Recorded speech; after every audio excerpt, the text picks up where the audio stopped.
Bonsoir à tous, nous sommes le 23 décembre 2021. Merci de nous rejoindre pour suivre avec nous cette nouvelle édition dont tels sont les titres. Le Parlement s'est réuni pour la deuxième séance publique. 4 projets de loi étaient à l'ordre du jour. Dans l'actualité toujours, le ministre de l'Agriculture a organisé une cérémonie pour la réception technique du barrage de l'amitié de Ouaha. En nouvelle du monde, le vaccin turc Turkovac, développé par des chercheurs turcs, a reçu une autorisation en urgence en Turquie. Bonsoir à tous et nous entamons ce journal par la deuxième séance publique à l'Assemblée nationale. Conformément à l'article 22, alinéa 1 et 2 du règlement intérieur, l'Assemblée nationale a tenu sa deuxième séance publique ce jeudi 23 décembre 2021. La plénière présidée par le président de l'Assemblée nationale, Mohamed Ali Ahmed, s'est déroulée en présence et avec la participation du Premier ministre Abdelkader Kamel Mohamed, des parlementaires, des membres du gouvernement. Au menu de cette séance publique, l'examen et l'adoption de plusieurs projets tels que le projet de loi autorisant la République de Djibouti de souscrire à l'augmentation générale et sélective du capital de la Banque internationale pour la reconstruction et le développement. Projet de loi autorisant la République de Djibouti de souscrire à l'augmentation générale et sélective du capital de la Société financière internationale et projet de loi portant modalités et conditions de cession de participation de l'État dans le capital des entreprises. Et enfin, projet de loi de finances portant règlement définitif du budget de l'État pour l'exercice 2020. Tout au long des travaux, nombre de députés sont intervenus, vous le verrez, sur des sujets variés inhérents à la nature et à l'objet des points soumis à leur appréciation et au vote de la représentation nationale. En écho, les membres du gouvernement ont répondu aux questions et remarques des députés.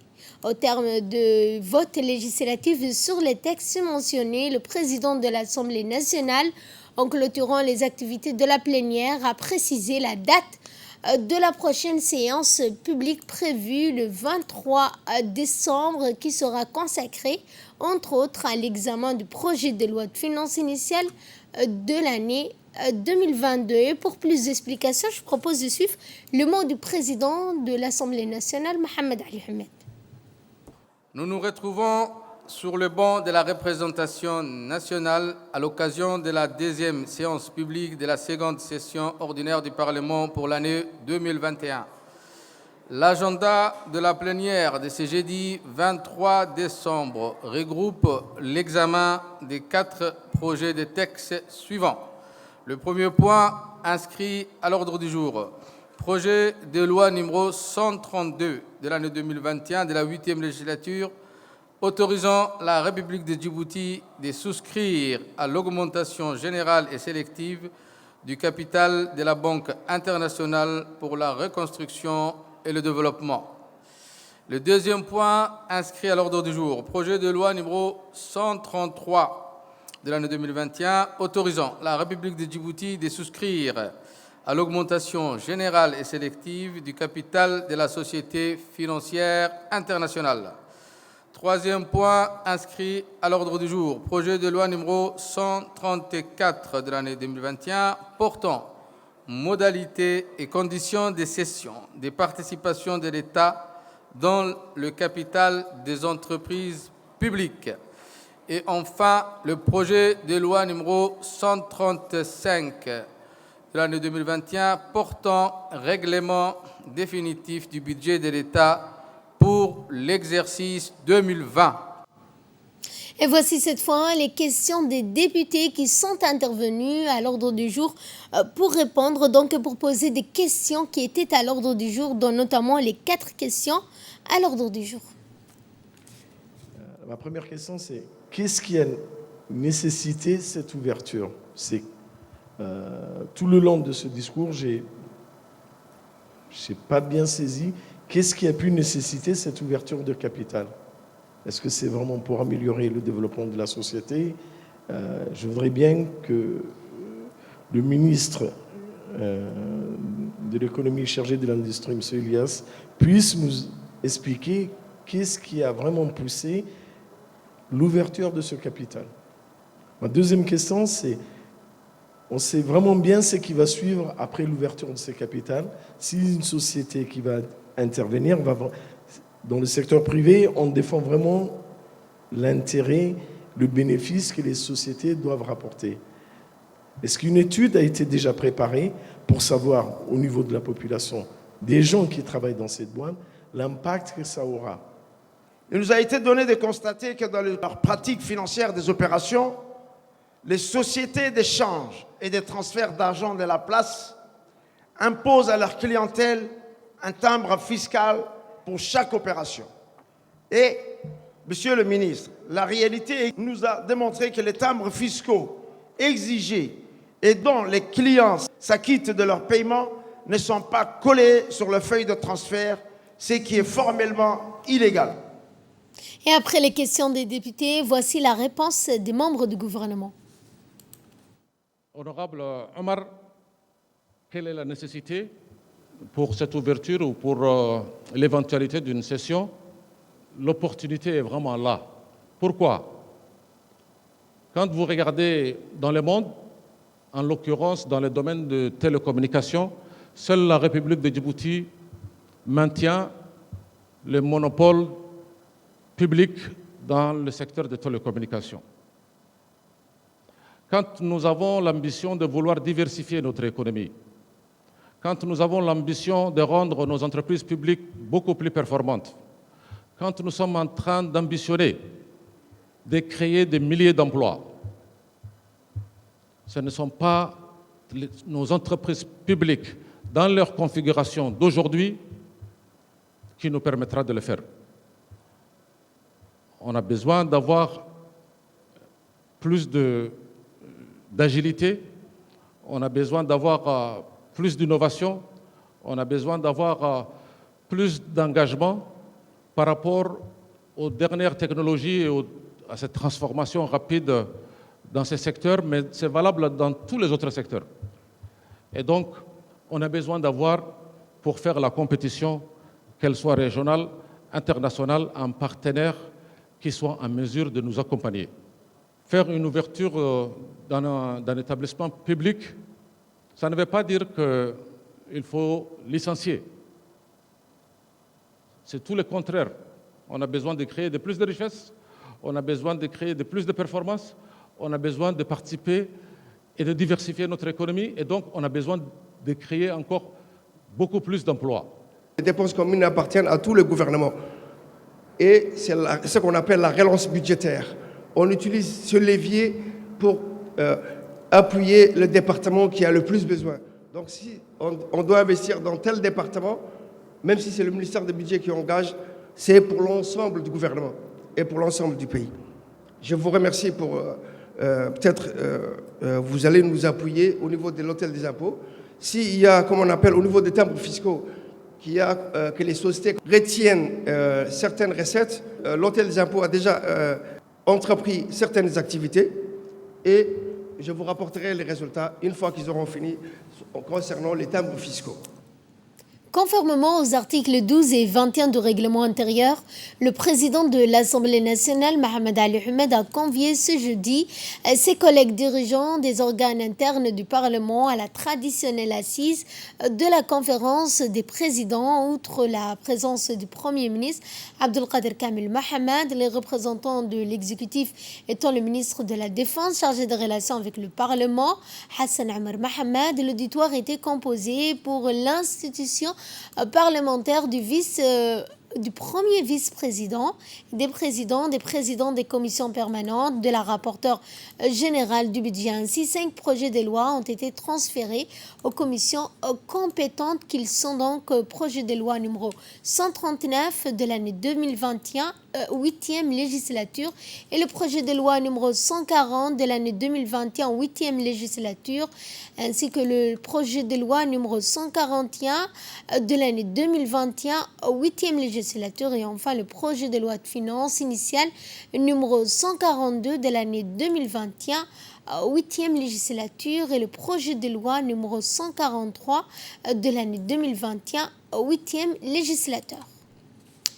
Donc, le ministre de l'économie et des finances chargé de l'industrie, accompagné du ministre de l'agriculture chargé de l'eau, de la pêche, de l'élevage, chargé des ressources halieutiques et le système des Nations Unies à Djibouti ont participé mercredi à une visite de terrain à l'occasion du lancement officiel du projet d'autonomisation économique des femmes pour leur résilience face au climat pour un post-Covid-19 inclusif, pluvial, financé par le Fonds fiduciaire multipartenaire. Ce fonds fiduciaire multipartenaire des Nations Unies pour la réponse du relèvement suite à la COVID-19 est un mécanisme de financement interagences des Nations Unies lancé par le secrétaire général pour appuyer les pays à revenus faibles et intermédiaires à surmonter la crise causée par la pandémie. Le fonds vise également à apporter une aide aux personnes les plus vulnérables face aux défis économiques causés par la crise.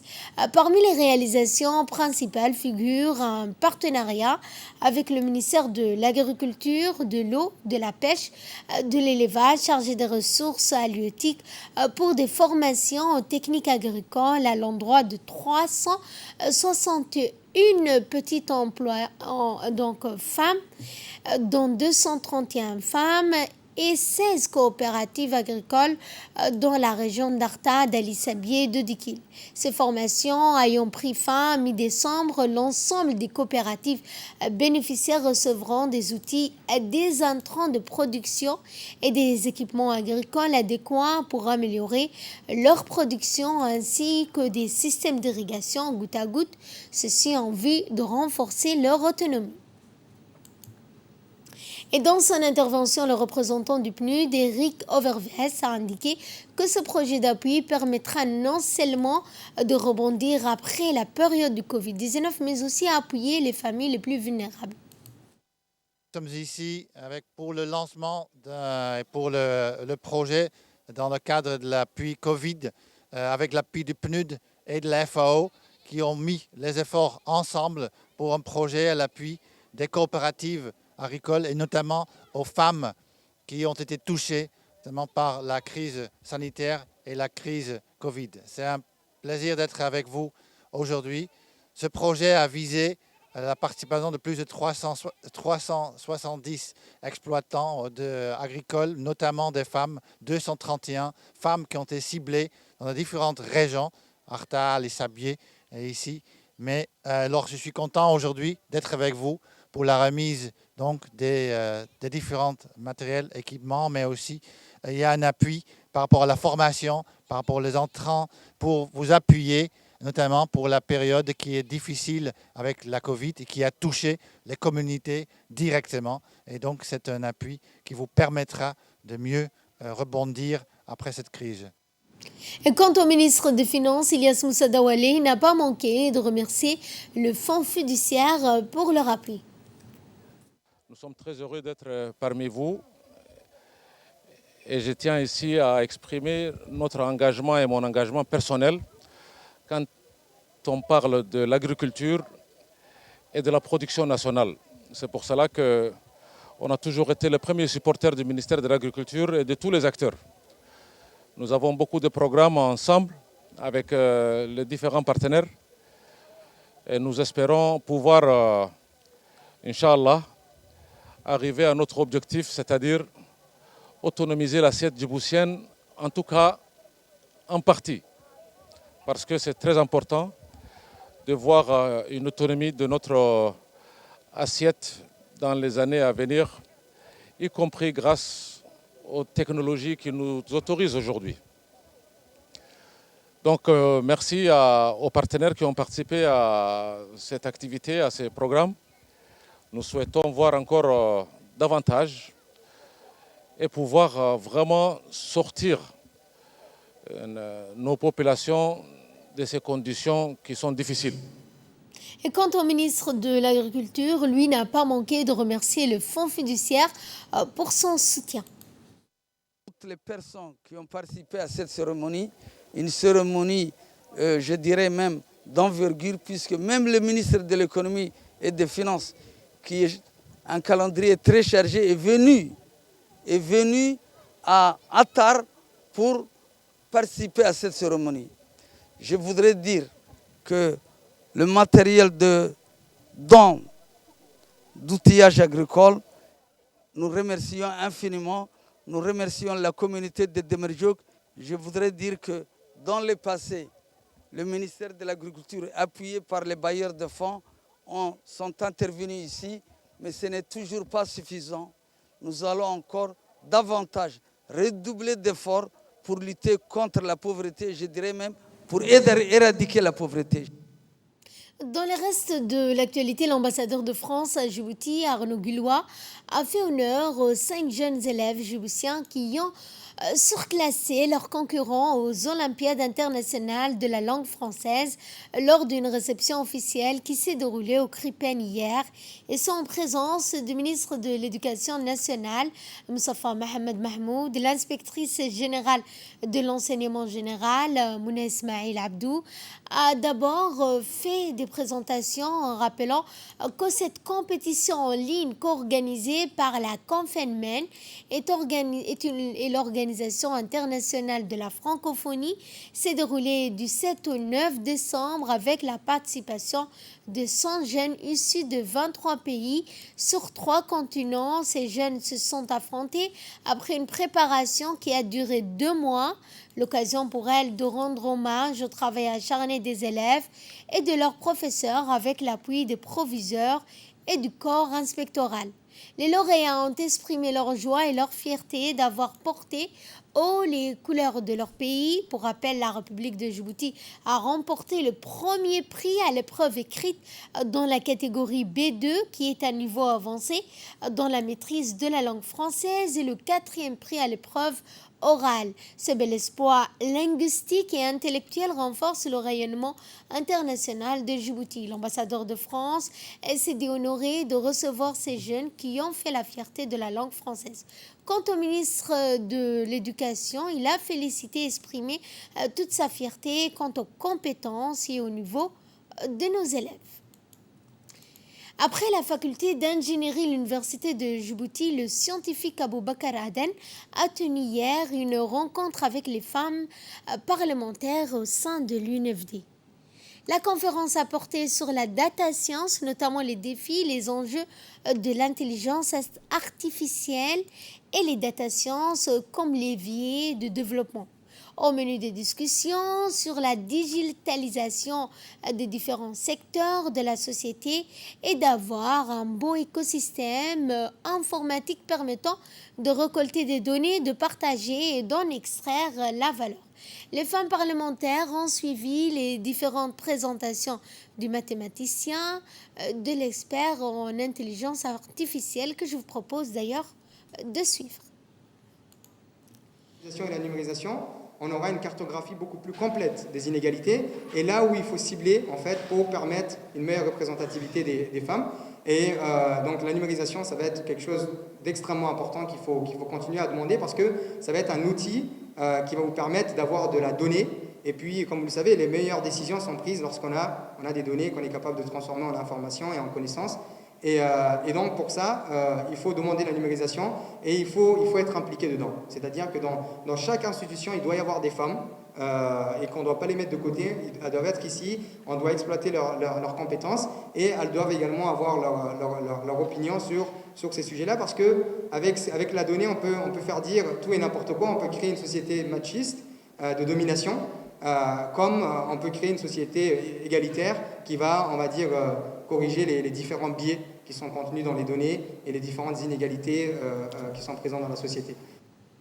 Et à cette occasion, la secrétaire générale de l'UNFD ainsi que la secrétaire générale du ministère de la Femme, de la Famille ont toutes les deux pris la parole. Nous écoutons un extrait de leurs interventions. À l'occasion de la visite de courtoisie de M. Aboubakar Aden Hussein, jeune et talentueux djiboutien qui a voulu durant son court séjour dans son pays natal, rencontrer les femmes djiboutiennes afin de partager son expérience et son expertise dans le domaine de l'intelligence artificielle et les métiers de data science. Dans ce monde en pleine mutation où le numérique est en perpétuelle évolution, l'intelligence artificielle va façonner le monde de demain. Pourtant, peu de femmes sont impliquées dans cette révolution à venir. Et il est fondamental de se doter de bonnes pratiques pour que les femmes puissent prendre leur place dans ce métier et environnement d'avenir que le numérique. C'est pourquoi nous avons voulu profiter de cette opportunité pour convier aujourd'hui ce jeune conférencier résidant aux États-Unis qui nous est venu d'aussi loin pour rencontrer et partager avec ses sœurs djiboutiennes sur les multiples potentialités de ce secteur et son impact dans les métiers des femmes. C'est une bonne initiative de la part d'un jeune Djiboutien qui œuvre des années entières loin de son pays, de sa patrie, d'apprendre et ensuite d'apporter son expertise et ses expériences aux intelligences aux compatriotes djiboutiens. C'est un exemple à suivre par d'autres jeunes qui voudraient lancer dans ce domaine. Honorable invité, parmi les attributions du ministère de la Femme et de la Famille, une des missions principales du ministère est constituée à autonomiser la femme djiboutienne.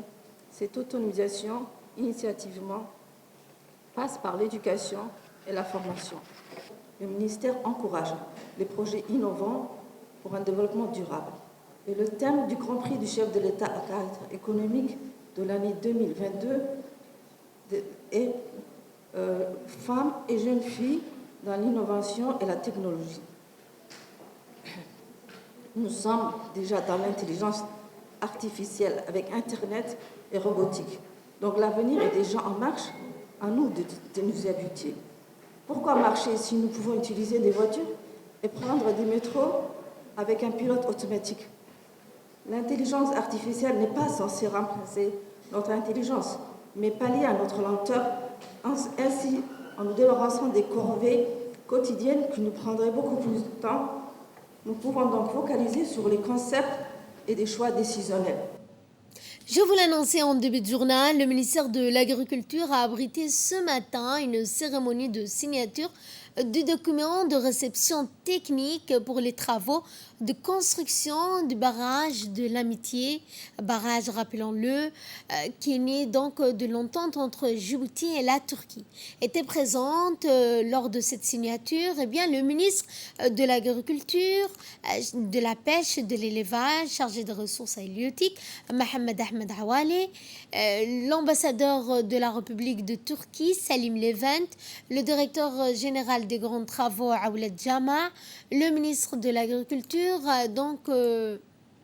Monsieur Mohamed Awale Ahmed, l'ambassadeur, a exprimé d'abord sa joie et a évoqué, vous l'entendrez, les liens historiques entre les deux pays. Pour sa part, le ministre a souligné que ce barrage est une preuve vivante de la relation forte et fructueuse entre Djibouti et la Turquie.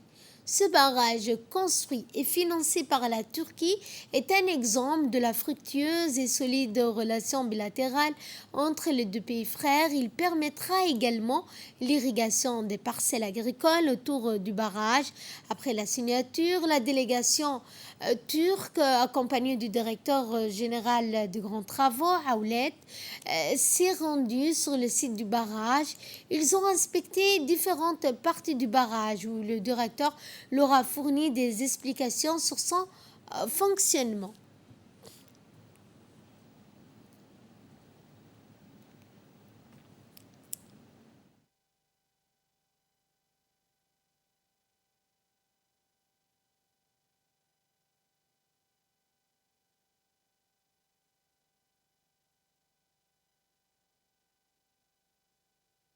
Je rappelle que cet ouvrage a été construit pour protéger notre capitale contre les inondations dévastatrices que nous avions connues ces dernières années.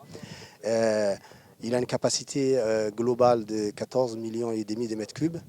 C'est un ouvrage qui a coûté 16 millions et demi d'euros pour les travaux et 1 million pour les études et la supervision, soit un montant total de 17 millions et demi d'euros pour le coût total des projets. Mis à part la protection de la ville, nous avons déjà planifié l'utilisation de l'eau à des fins agricoles. Nous avons fait un levé topographique sur une zone de 400 hectares et nous avons parcellisé 150 hectares à raison de parcelles de 5 hectares minimum pour donc, la valorisation agricole des eaux. Et il est prévu donc d'affecter ces parcelles à des exploitants donc, qui ont les moyens donc, de s'adonner à des agricultures commerciales. Et en prenant la parole, l'ambassadeur de Turquie à Djibouti, M. Salim Levent, a rappelé les liens historiques qui lient les deux pays, mais aussi ce qui a amené donc à l'expression, notamment en indiquant que cet ouvrage est né de la relation entre Djibouti et la Turquie. Nous sommes très contents. Cela montre que la coopération dans ce domaine de l'agriculture et de l'irrigation et des eaux aussi sont bonnes. Et donc, comme aussi vous avez constaté lors du sommet récent que vous avez participé, que vous avez eu l'entretien avec le ministre, et donc votre président a discuté avec notre président. Nous savons qu'il y a plusieurs domaines de coopération entre la Turquie et Djibouti qui vont se prospérer dans l'avenir. On va faire d'autres choses, Inch'Allah. D'autres projets seront réalisés avec vous en bonne coopération. Et donc, merci pour vos remerciements. On va les transmettre au président de la République de Turquie, Recep Tayyip Erdogan. Et merci beaucoup encore une fois. Quant au ministre de l'Agriculture, il a indiqué que ce barrage était un symbole de l'amitié djibouto-turque. Et la conclusion de la relation fructueuse que nous avons avec la République de Turquie. Ce barrage, aujourd'hui, a eu un plein succès. Il permet de retenir de la ville de Djibouti les inondations qui autrefois s'est déversées sur une partie de la capitale. Ce barrage permettra d'irriguer autour du barrage des parcelles agricoles. Je remercie encore une fois la République de Turquie pour avoir donné à titre gracieux ce barrage de grande qualité.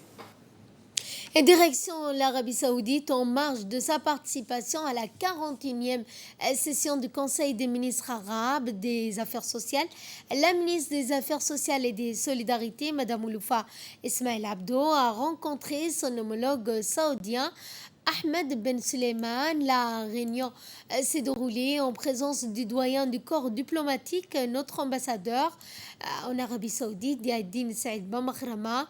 La délégation djiboutienne a suivi en début de rencontre une brève présentation sur les stratégies de promotion de la famille, l'accompagnement des personnes âgées, des handicapés et des orphelins. Retour à Djibouti dans la continuité de la journée du mercredi 22 décembre. Le général de corps d'armée Zakaria Cher Ibrahim, chef d'état-major des armées, s'est rendu au poste de Galilée à la frontière avec l'Éthiopie, pays limitrophe, pour effectuer une visite inopinée et s'enquérir ainsi de la situation actuelle. Accompagné du colonel Abdellah Abdi Farah, directeur général de la police nationale, et ce en présence du lieutenant-colonel Omar Mohamed Ali, chef de corps du bataillon interarmes d'Ali Sabié, le général Zakaria Cheikh Ibrahim était reçu par un détachement de la police nationale. Après les honneurs, le commandant en chef du détachement de la police nationale a fait au SEMGA un bref exposé de sa mission de surveillance et de filtre de la frontière, les entrées et sorties, les défis sécuritaires. Ensuite, le général Zakaria Cher Ibrahim a visité le fort de Galilée qui abritait une section avancée de Bias. Ce fort subit actuellement une complète réhabilitation. À cet effet, le SEMGA s'est entretenu avec l'équipe de rénovation, le chef de village, les Oukal de cette localité. L'entretien a porté sur la situation sécuritaire de la localité, le flux migratoire, les défis et enjeux actuels.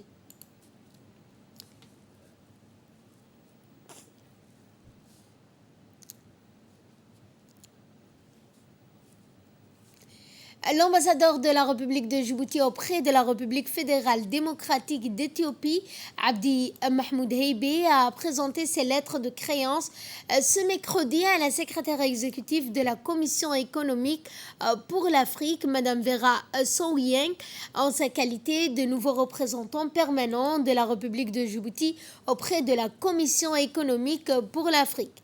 La secrétaire exécutive de la Commission économique pour l'Afrique a pour sa part souhaité la bienvenue au nouvel ambassadeur et l'a félicité notamment le rôle important de la République de Djibouti au sein de cette institution. Retour à Djibouti où l'East African Bank a inauguré hier une nouvelle agence dans les locaux de la zone franche. Cette agence permettra à ses clients de trouver sur place un service bancaire accessible et de proximité.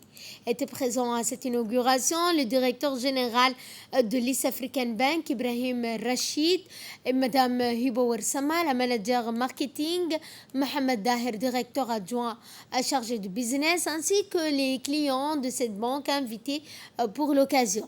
L'East African Bank offre une multitude de services à ses clients en visant toujours la proximité. Le directeur général de l'East African Bank a ouvert cette branche dans le but de rapprocher la banque de sa clientèle. Elle offre entre autres des prestations de déplacement et notamment des placements de financement aux particuliers et propose des partenariats adaptés aux entreprises. East African Bank, l'une des 3 banques islamiques opérant à Djibouti, est proche d'obtenir une garantie d'un montant de 5 millions de dollars. De se déplacer en ville avec l'embouteillage et tout, nous sommes vraiment contents de voir ces banques-là ici. Et merci beaucoup à tout le monde. Je suis un des clients d'East Africa Bank. Je suis très ravi aujourd'hui parce qu'il y a East Africa Bank qui vient juste d'ouvrir son premier local à Freezone. C'est le premier, j'espère. On est très heureux, on est très contents. En fait, ça nous réduit en fait notre stress là, le fait de se déplacer lors des salaires au centre-ville. On l'accueille chaleureusement et on espère en fait d'autres services qui s'ajoutent dans ces domaines-là. On le félicite et je remercie l'ensemble d'East Africa Bank par son DG, les employés ainsi que toutes personnes qui ont contribué à ouvrir en fait cette agence. Nous sommes vraiment contents et on les remercie.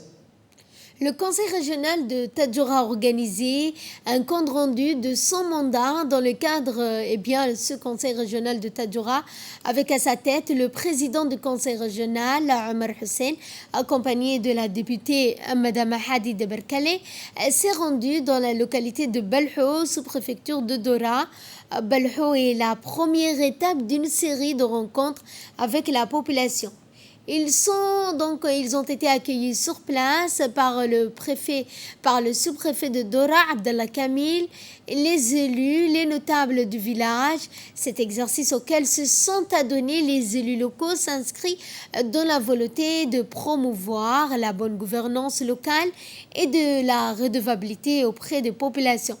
La cérémonie a commencé par le mot de bienvenue du sous-préfet de Dora, du chef de village, s'en est suivi par l'intervention du président du conseil régional, Omar Hussein, qui a remercié la population de Balho pour leur hospitalité, mais aussi pour leur engagement au développement local. Dans l'actualité internationale, la Turquie autorise en urgence son vaccin. Eh bien, le vaccin Turcovac développé par des chercheurs turcs a reçu une autorisation en urgence en Turquie, a annoncé le ministre de la Santé turc. Une demande d'approbation d'urgence de ce vaccin, un virus inactivé, avait été soumis en novembre à l'agence turque du médicament rattachée au ministère de la Santé. Selon les données du ministère turc de la Santé, 82% de sa population adulte a déjà reçu au moins 2 doses de vaccin. C'est sur ce point que ce journal touche à sa fin. Merci à vous de nous avoir suivis. Excellent week-end à toutes et à tous.